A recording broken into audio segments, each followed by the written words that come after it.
Making a schedule about doing the thing isn't doing the thing. Telling your friends about doing the thing isn't doing the thing. Reading essays on others who have done the thing isn't doing the thing. Deciding on if doing the thing is worth it isn't doing the thing. You get the point. So that there was a bit of a spin-off on a recent podcast Chris Williamson did with Andrew Huberman, where they talked about the issues that people come across when it comes to procrastination.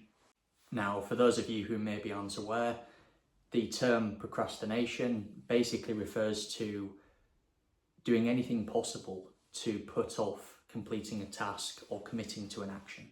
I think particularly for people kind of my age, in their 20s, one of the terms that's kind of become quite commonplace now is the term anxiety. I think Chris Williamson said it best, and he quoted this from somebody else. I can't remember the name off the top of my head, but one of the kind of quotes he made was, "You have decisions to make and you're not making them." He's absolutely right. You know, do you go to the gym or do you not go to the gym? Do you eat the cookie or do you not eat the cookie?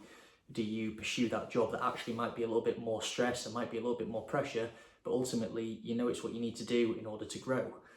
There's so many different decisions that we have to make on a year-by-year basis, day-to-day, that ultimately leads to people procrastinating. In terms of my own experience with procrastination, I've been quite fortunate in that I've never really struggled with the idea of procrastination. I've been an action taker in pretty much everything I do. I think even from a young age, even as far back as school, I always used to make task lists every single day to basically tick through to make sure that I was getting everything done that I wanted to get done.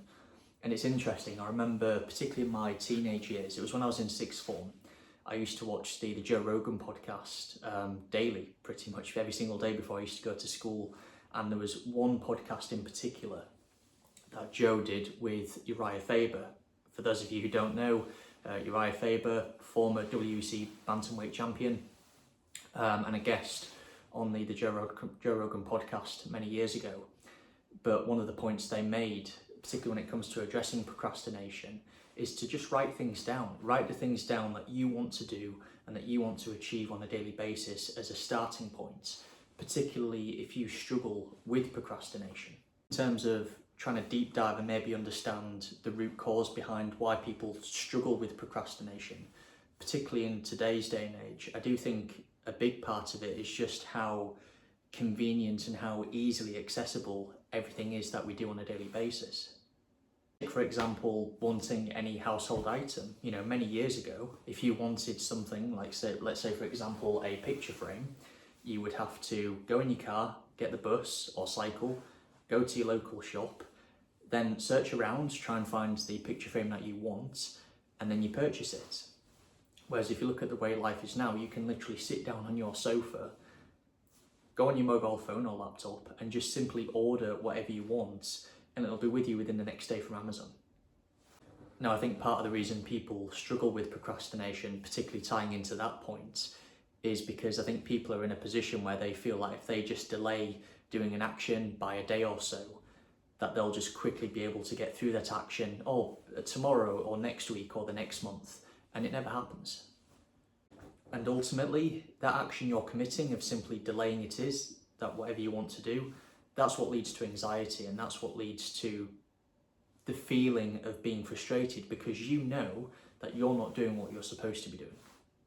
I've always found that the simplest way to get over procrastination, I think there's two different points. I think the first is just set the earliest possible time you can to address that task and simply get it done.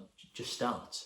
It sounds so obvious, but it's something all influencers basically say. It sounds like such a simple message, but it's true. Just start, just do the thing. The other point as well, and you'll probably see this quite a lot, particularly from business owners, or in my case, when I looked into educating myself on getting involved within property, it was something that my mentor Dan Buchan and Jamie York taught me, which is when it comes to going through everyday life, is not to focus on doing a task because you're motivated to do so.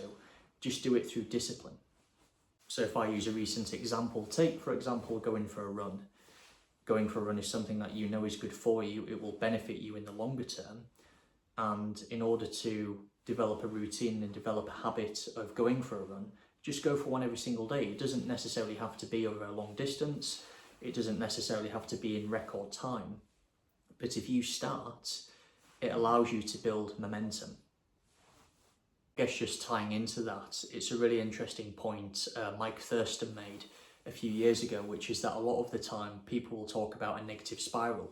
So let's say, for example, a person loses the job, then they feel depressed, then they start drinking, then they become financially broke. That's a negative spiral.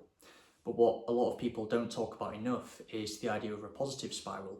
So you're depressed, you go to the gym, you start feeling better, then it's easier to meet other people. Then you realise that actually because you're sharper, you can get that job promotion that you've always wanted because you've allowed yourself to be mentally sharper and in a better state of mind to perform better. That's a positive spiral. And I think the key point from the positive spiral is that it allows you to build momentum. And through building momentum, it avoids being in a situation where you allow those negative thoughts in your mind to encourage you to procrastinate. One of the other points you have to take into account is, are you living a lifestyle that is conducive to being able to perform at your very best and avoid the pitfalls of procrastination? And the questions you may want to ask yourself are actually, are you getting enough sleep each night? Ideally 7 to 8 hours. Are you eating a healthy lifestyle? Are you eating foods that are conducive to being able to mentally perform at your best? Are you drinking enough water? Are you getting enough exercise on a daily basis? And are you doing all of those things consistently?